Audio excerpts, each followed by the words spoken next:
What's your strongest addiction? Procrastination. We'll beat it one day. But not today.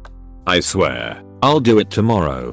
I am a terrible procrastinator. I recently heard of the 5-minute rule and have tried it with good success. I still procrastinate, but not as often. The gist is that you identify the thing you are inclined to procrastinate doing and you make a deal with yourself to suck it up and do it for just 5 minutes. If after 5 minutes it's so horrible that you want to stop, you are free to do so. The amazing thing is that within those 5 minutes you will usually realize that the task is nowhere near as terrible as you made it out to be, and so you just finish it rather than stopping at the 5-minute mark. I think momentum also plays a part. After doing something for 5 minutes, your brain does not want to stop until the task is done.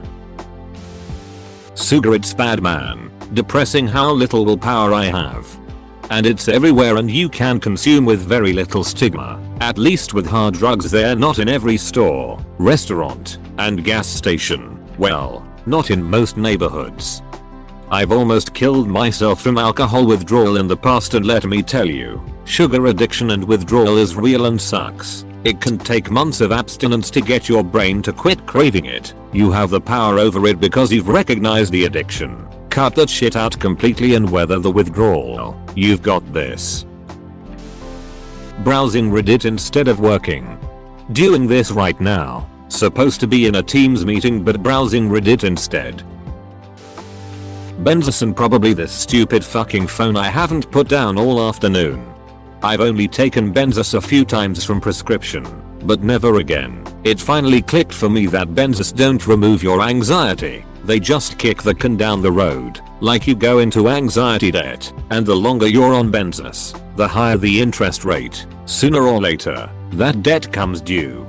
This really is such a good description, and they sneak up on you like an absolute motherfucker, especially if you do actually have at least mild anxiety. All of a sudden you feel great, not even fucked up great, normal great, and there doesn't seem to be a single negative side effect. Then before you even realize it's happened, your anxiety is 5x worse than it ever was before and you need them just to function.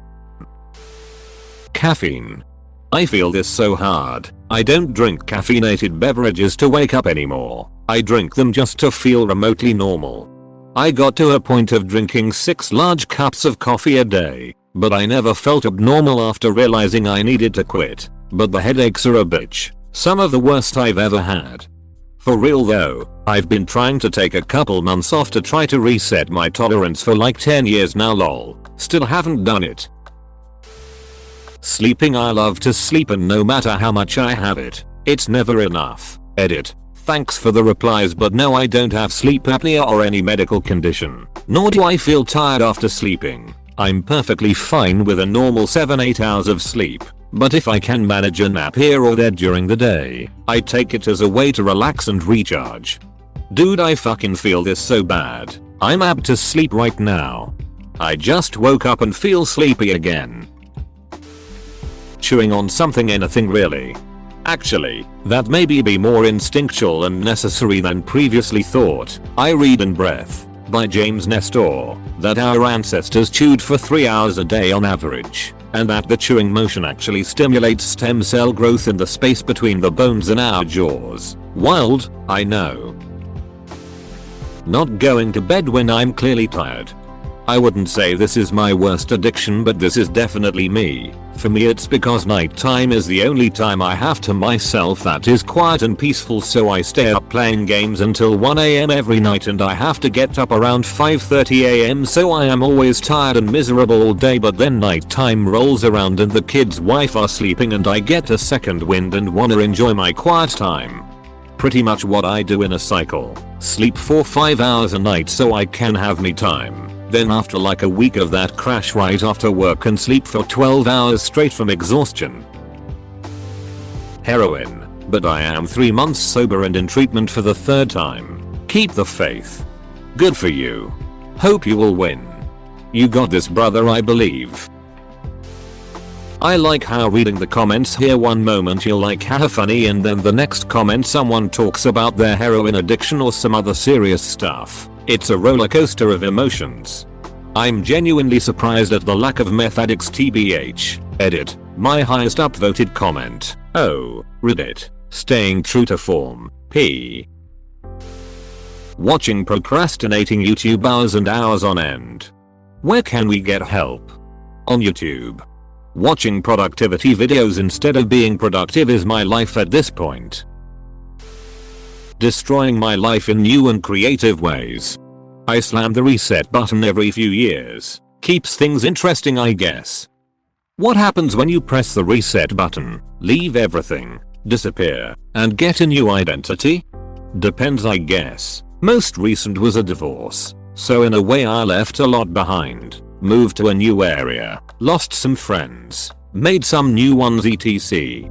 Some resets are good, some are bad, some are my fault, some aren't. I try to learn something each time and use it to make the next reset more successful than the last. Nicotine. Same here, I quit 3 years ago, but I never let my guard down. The nicotine monster is real. Anyone who has never done nicotine, just don't fucking do it. You aren't missing a good high, you are just avoiding a very powerful addiction. The addiction is more than just the nicotine too. After a decade of smoking, I quit 3 months ago and the physical desire has passed, but god am I really miss having a good reason to go sit outside and breath and relax, clear my mind. Personally, I'd say the habit addiction is stronger than the physical one. Social media screen time. It's gotten so bad : I can relate a lot. What is your average screen time? I used to do an average of 10-12 hours a day on Reddit. Now I'm down to 5 or so. Sometimes less. It gets better. Edit. My shameful habit has now gotten me 2k calm on a single comment. Dang it Reddit, I'm trying to quit. Phone. Specifically smartphone and the ability to unconsciously scroll never-ending feeds. I've noticed I'll open an app, scroll through, close it, do it to a few others, and not even 5-10 minutes later start at the beginning and look at the same shit. I'll do this like 4-5 times before I'm like, what the hell is wrong with me? RuneScape. Lol, you know, I tried this a few times, couldn't get into it, starting to dive in for a 4th time before I finally asked myself, yo, why am I trying to give myself an addiction? I saw a tweet the other day saying something along the lines of who knew being introduced to this weird browser game back in 2006 would end up ruining my life 15 years later, and it resounded within me. Moisturizer and lip balm. I cannot go 30 minutes without reapplying either of them. Eater. I have found my people. It's sad how they have marketed this stuff as beneficial. There is an ingredient in it that purposely dries your lips. Salicylic acid, a medication known as a keratinolytic, translates to skin breaker dissolver. Replace lip products with petroleum jelly and all that necessity will go away. Source skip down to the 1-4 number points. At this moment it is peanut butter. The reason I don't always eat peanut butter is because I don't always have peanut butter. Having a decent moment only to ruin it with negative thoughts and what if scenarios of friends so etc. Then boost myself back up all on my own so I can get high on the fact I know myself better than anyone and I don't need anyone. PS that's a lie I tell myself. I'm just anxiety ridden and have a problem with opening up to PPL about how I'm feeling. I completely get you. The mind is our enemy until we tame it sometimes to be a friend. Grinding in more games. If I open music and background I can grind same mob for like 9 hours. Procrastination. I'll explain later. Buying Lego. World of Warcraft, yeah. Edit. I wanted to respond to more comments but ironically I was too busy on WoW. Don't res up guys. Just don't do it. Lol. At the current state of WoW it really should not be hard to quit. TBC Classic has me by the balls. It is literally crack cocaine in pixel form. Thanks for watching. Subscribe for more Reddit videos.